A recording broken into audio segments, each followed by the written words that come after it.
चीन और अन्य देशों में कोविड के बढ़ते मामलों को लेकर केंद्र सरकार के निर्देश पर हिमाचल सरकार भी अलर्ट हो गई है। हिमाचल प्रदेश के प्रधान सचिव स्वास्थ्य सुभाशीष पंडा ने सभी सीएमओ को टेस्टिंग बढ़ाने और नए वेरिएंट का पता लगाने के लिए सैंपल जीनोम सीक्वेंसिंग के लिए भेजने के निर्देश दिए हैं।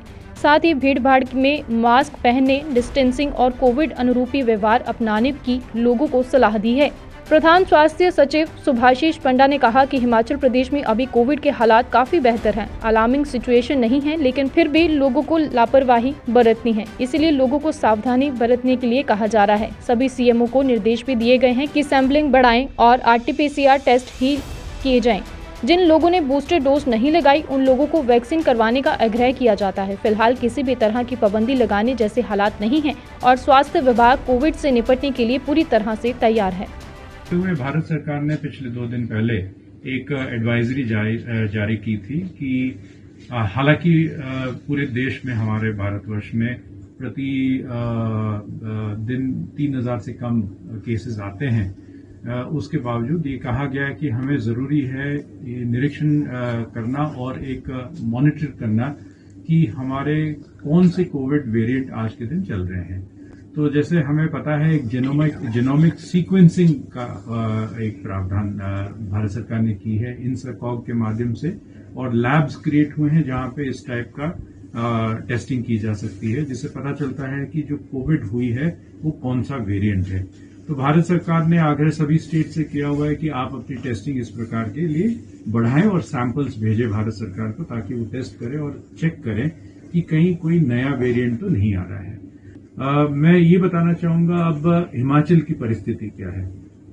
हिमाचल में आज के दिन पिछले 1 महीने से अगर हम देखें, तकरीबन 20 के आसपास ही हमारा पॉजिटिव केसेस रहता है प्रतिदिन के।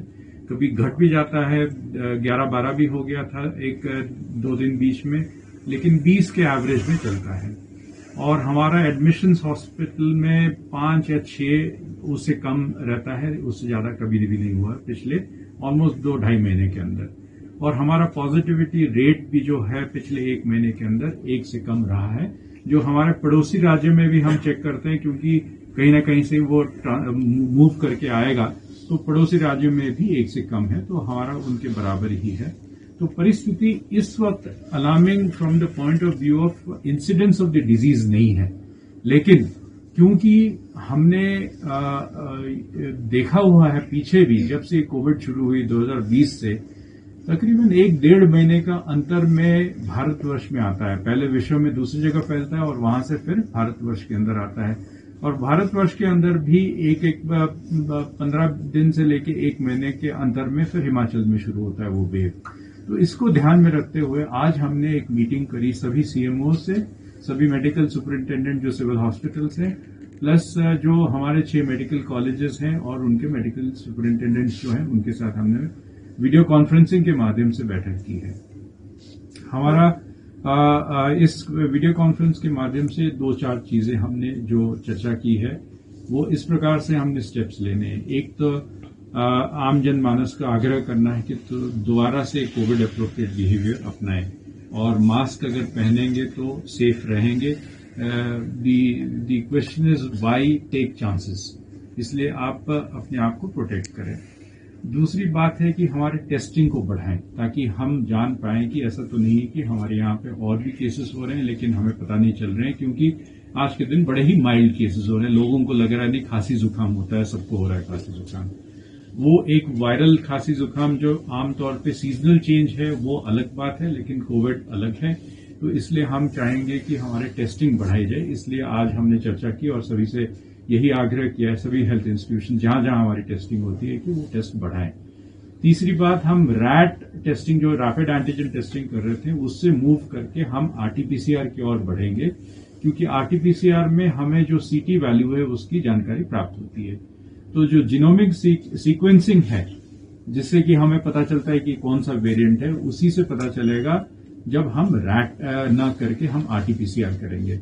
बेसिकली CT वैल्यू है कि कितने साइकिल्स के बाद हमें टेस्ट में पता चलता है कि इसमें वायरस है कि नहीं। जितने ज्यादा साइकिल्स होंगे, इसका मतलब उतना कम वायरस है, इसलिए हमें बार बार रन करना पड़ता है to test whether a person is positive. तो इसलिए हमने आग्रह किया सभी इंस्टीट्यूशन से कि वो अब आरटीपीसीआर को बढ़ाएंगे। दूर दराज एरिया जहां से आरटीपीसीआर छूट जाती है तो उसके लिए हमने एक तरीका बनाया है कि हम एचआरटीसी या दूसरे प्राइवेट पब्लिक ट्रांसपोर्ट से भी हम सैंपल्स को लाएंगे और हमारे आरटीपीसीआर सेंटर्स में उसका टेस्टिंग कराएंगे। तीसरा हम कह रहे हैं कोविड एप्रोप्रिएट बिहेवियर के बारे में हमने बताया आपको।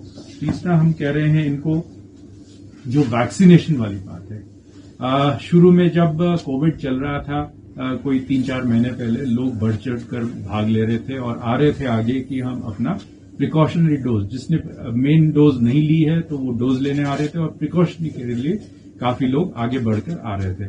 लेकिन समय के साथ जैसे ही कोविड नीचे चला गया है लोगों को लगा कि शायद अब इसकी आवश्यकता नहीं है, इसलिए वो प्रिकॉशनरी डोज लेना छोड़ दिए। तो अब आग्रह करेंगे, हम आईसी के माध्यम से लोगों के बीच में जाएंगे, आप लोगों के माध्यम से आज लोगों को कहना चाहेंगे कि बेहतर होगा कि आप अपनी प्रिकॉशनरी डोज ले लें। कई बार है वो है इन एंटिसिपेशन, अगर एक वेव आती है तो हिमाचल प्रदेश में हमारी क्या तैयारी होगी। तो मैं खुशी के साथ ये कहना चाहूंगा कि हमारे कोविड के लिए तैयारी पूरी है, हमारे वार्ड्स तैयार हैं, ऑक्सीजन सप्लाई की कोई कमी नहीं आएगी। साथ में हमने वेंटिलेटर्स को तैयार कर दिया है, खुदा न खास्ता ऐसा कभी आवश्यकता पड़े तो उसके लिए भी हम तैयार हैं। मैन पावर तैयार है, ट्रेंड है। तो बेसिकली हम अपने आप को फिर से दोबारा से विजिलेंट कर रहे हैं ताकि हम तैयार रहें कोई भी किसी भी प्रकार की कुपरिस्थिति को हैंडल करने के लिए। तो